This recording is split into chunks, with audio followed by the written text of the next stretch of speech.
मेरे इस चैनल पर आने वाले दर्शक श्रोता उन सबको मेरा सादर सा प्रेम नमस्कार। परसों जलियांवाला बाग 13 अप्रैल 1919 की उस बहुत बड़ी दुर्घटना का परिचय मैंने देने की कोशिश की थी। उसके बारे में बहुत लोग जानते भी हैं, परंतु चूंकि उसी कड़ी का एक हिस्सा है जो 1857 से 1947 तक की मैं ले रहा हूँ।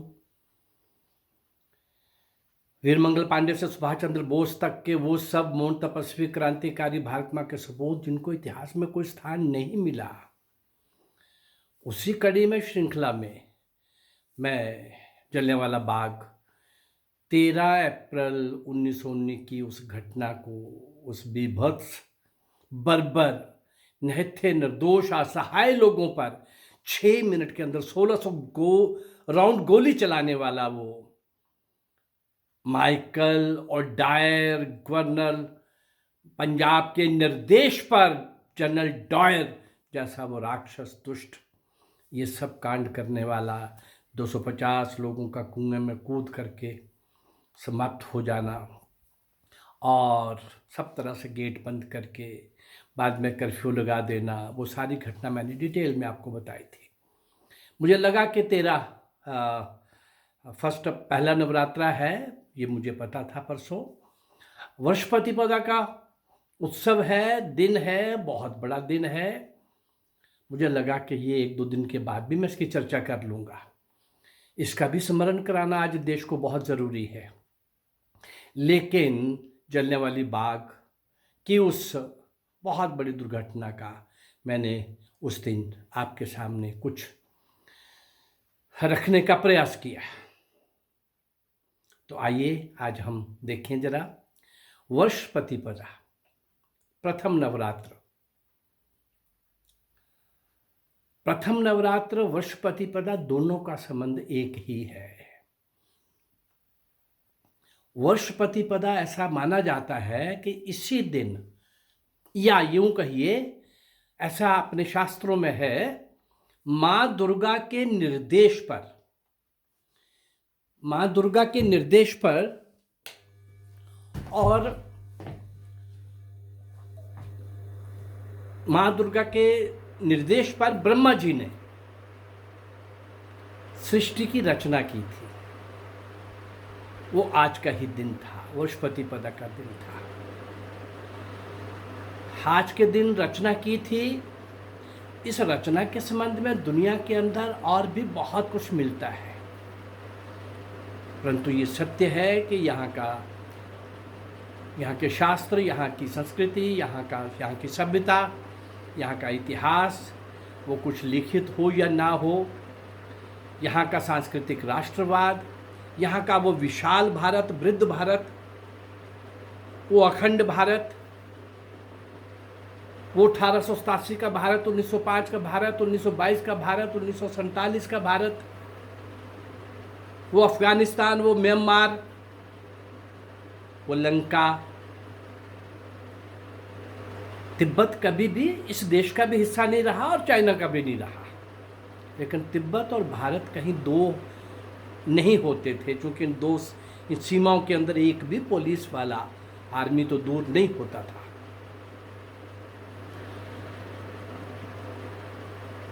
इसलिए मेरा ये मानना है कि आज के दिन सृष्टि की रचना के संबंध में जितनी जानकारी हमें अपने शास्त्रों से मिलती है और मिली है, और ऋग्वेद को दुनिया का लिखित दस्तावेज सबसे प्राचीन माना जाता है, उसकी भी तिथि तय नहीं है। यही माना जाता है कि प्राचीनतम इन 4 वेदों में से एक ऋग्वेद के बारे में चर्चा होती है। अनेकों आज भी कहीं खुदाई होती है, सारी दुनिया के किसी भी कोने में कुछ ना कुछ उस खुदाई में भारत की संस्कृति सभ्यता के साथ जुड़ा हुआ, मिला हुआ कुछ ना कुछ दिखता है। आज मेरा विषय ये नहीं है कि भारत ऐसा कैसे हो गया, भारत का पतन और भारत का उत्थान के क्या कारण रहे होंगे, क्या हो सकते हैं, परंतु इस वृष प्रतिपदा के दिन, प्रथम नवरात्र के दिन, माँ दुर्गा के कहने पर सृष्टि की रचना का ये महत्वपूर्ण दिन, ऐसा माना जाता है कि महाभारत में युधिष्ठिर का राज्यारोहण भी इसी दिन हुआ था। श्री विक्रमादित्य ने शकों को पराजित कर, बहुत दूर दूर तक पराजित कर, विजय ध्वजा फहराते हुए विक्रमादित्य ने एक नया संवत चालू किया इस विजय के बाद, जो विक्रम संवत के नाम से प्रसिद्ध हुआ, जो आज हम 2078 उसके अनुसार से हमारा ये संवत ईयर चल रहा है। आज के दिन रबी की फसल का जो चक्र है वो पूर्ण होता है और लोग इसको इस तरह से भी मनाते हैं, अलग अलग प्रदेशों में अलग अलग नामों से, कहीं पोंगल, कहीं कहीं पूड़ी, कहीं किसी नाम से, आंध्रा में, साउथ कर्नाटका में, केरल में और भी कई जगहों, पंजाब में बैसाखी के रूप में इसको मनाते हैं। ऐसे ही अलग अलग प्रदेशों में, क्योंकि सांस्कृतिक राष्ट्रवाद तो था ना, ये वर्ष प्रतिपदा, इसकी स्थापना और इसके लिए जो सारे हिंदुस्तान और हिंदुस्तान, वृद्ध हिंदुस्तान भारत में जहाँ कहीं भी लोग थे, वो वर्ष प्रतिपदा का नाम अलग था, परंतु इस नव वर्ष के साथ सब लोग अपने आप को जोड़ा करते थे। चैत्र शुक्ल की प्रतिपदा बसंत ऋतु में आती है और बसंत ऋतु अपने आप में संपूर्ण सृष्टि के अंदर सुंदर छटा बिखेरती है। विक्रम संवत के महीनों के नाम जो हैं वो भी आकाशीय नक्षत्रों के उदय और अस्त होने के आधार अनुसार ही रखे गए हैं। सूर्य चंद्रमा की गति के अनुसार तिथियों का भी निश्चित की गई।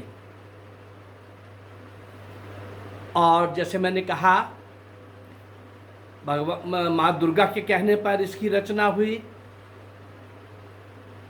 और चैत्र मास में हम देखते हैं पेड़ पौधे और सारी की सारी वनस्पति, सब तरफ हरियाली, सब अच्छी हरी हरी पत्तियाँ, और जिस प्रकार से सब में नए जीवन का संचार, सब सूखापन खत्म हो जाता है, सब हरा हरा हो जाता है। और उसी में कामना की जाती है नए युग की, नए वर्ष की, और नए वर्ष में हम सजीव चेतन और हर प्रकार से खिले खिले रहे। प्रतिपदा का संक्षेप में मैंने थोड़ा सा आपको अलग अलग प्रदेशों में, यद्यपि इसको सेलिब्रेट करने का, खुश होने का, नए संवत के साथ जुड़ने का भाव सबका एक है, लेकिन खुशी को मनाने के तरीके अलग अलग हैं हर प्रदेश के अंदर। जैसे बैसाखी का मैंने बंगाल के यहाँ बोला, आपके पंजाब के अंदर वहाँ क्या क्या होता है, ऐसे अलग अलग प्रदेशों में जब जाएंगे तो सब तरफ आपको अलग अलग सेलिब्रेशन आपको मिलेंगे। भारतीय सांस्कृतिक राष्ट्रवाद का भी ये एक सैंपल है, नमूना है, मॉडल है। प्रथम नवरात्र वर्ष प्रतिपदा माँ दुर्गा और माँ शक्ति माँ का जिस तरह से हम और उन सब अंश हमें दिखते हैं, कहीं माँ चिंतपूर्णी, कहीं ज्वाला माता,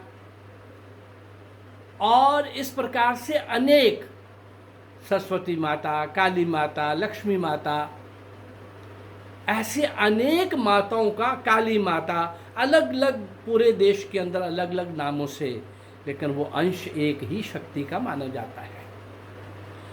और इस शक्ति को भी एक काम इस देश के लिए, इस समाज के लिए करना पड़ा था। याद होगा, महिषासुर नाम का राक्षस, बहुत बलशाली राक्षस, सब तरफ उसने तूफान मचा रखा था, कत्ल कर रहा था, मार रहा था, लूट रहा था, सब प्रकार के अत्याचारों से वो आगे बढ़ रहा था, कोई उसको रोक नहीं पा रहा था। एक एक देवता की शक्ति उस महाबलशाली राक्षस के मुकाबले में कुछ कम पड़ रही थी।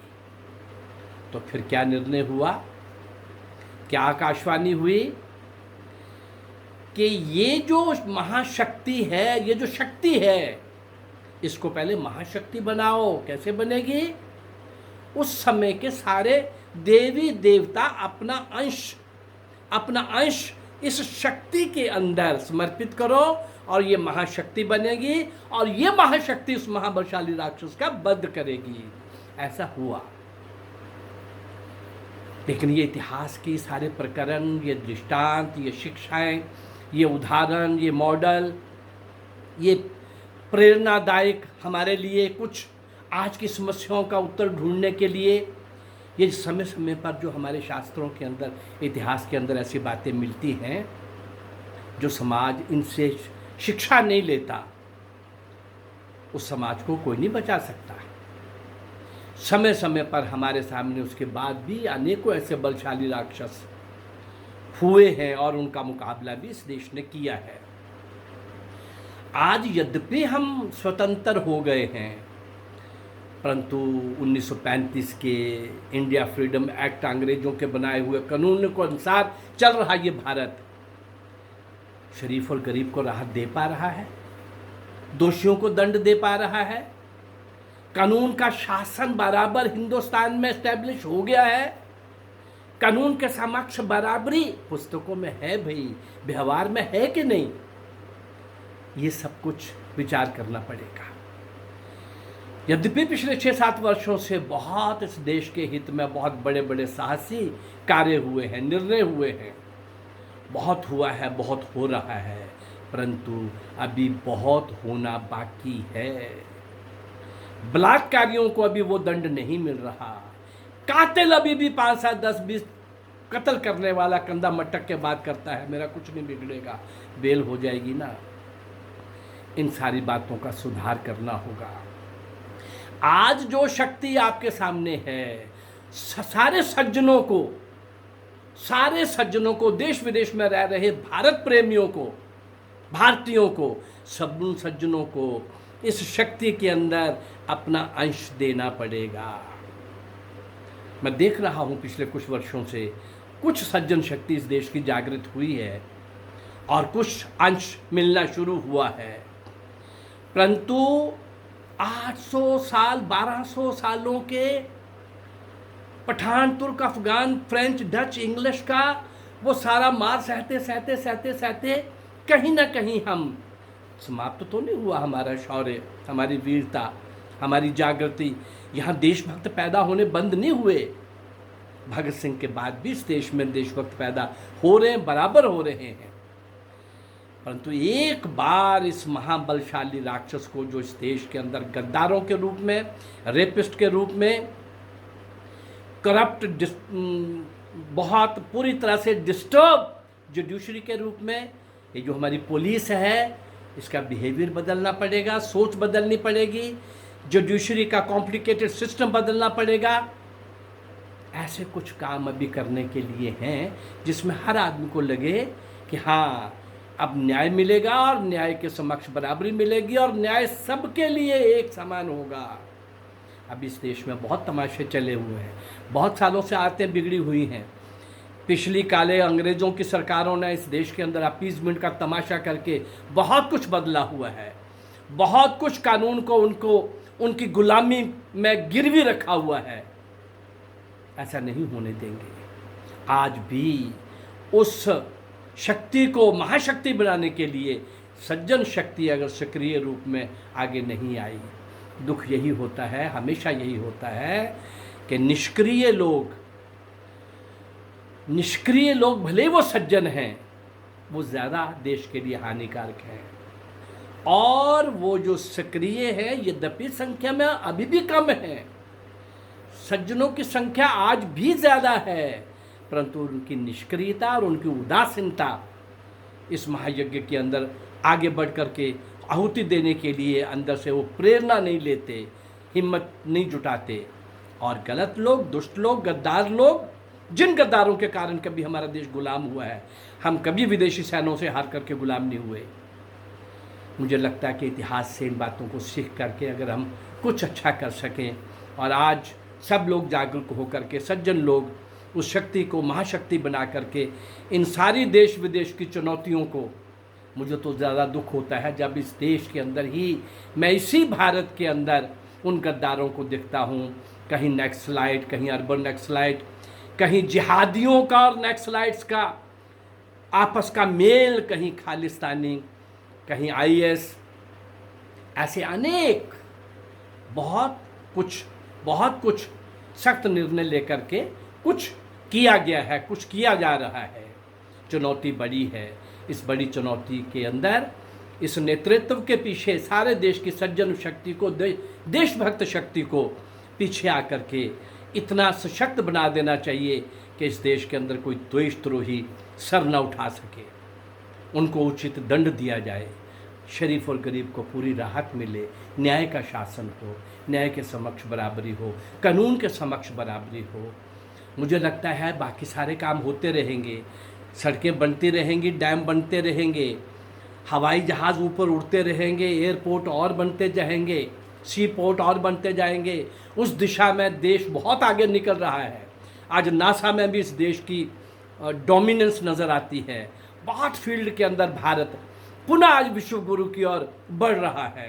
परंतु ये दर्द, ये पीड़ा मुझे बहुत सताती है कि इस देश के अंदर अभी भी जितनी सफाई होनी चाहिए वो सफाई नहीं हुई। अगर वो नहीं हुई तो फिर वो सारी गलत बातें दोबारा एंटर करेंगी, दोबारा आएंगी, ये लोग फिर दंदन आएंगे। एक मौका आया है इन लोगों को हमेशा के लिए, इस मानसिकता को, इस वृत्ति को हमेशा के लिए समाप्त करना। वो तभी होगा जब सशक्त कानून बनेंगे। कानून है तो लागू करो, नहीं है तो सशक्त कानून बनाओ। आज इसी वेदना पीड़ा के साथ, इसी संबोधन के साथ मैं अपनी बात समाप्त करता हूँ। अगर वैसे तो ये चैनल उन क्रांतिकारियों को, कल से मैं फिर उसी में शुरू हो जाऊँगा। ये बीच में वर्ष प्रतिपदा का आ गया था तो ये थोड़ा सा मैंने इस प्रकार से ले लिया। नवरात्र का आ गया, माँ दुर्गा का आ गया, शक्ति का आ गया। 10 दिन के व्रत तो रखेंगे, पर देश के लिए भी व्रत रख लो ना, वीर व्रत भी कर लो ना, वो बहुत ज़रूरी है। देश बचेगा तो हम बचेंगे। मुझे लगता है कि अगर मेरा ये प्रयास आपको अच्छा लग रहा है तो इस चैनल को लाइक करिए, सब्सक्राइब करिए और इसको शेयर करिए। जय भारत, नमस्कार।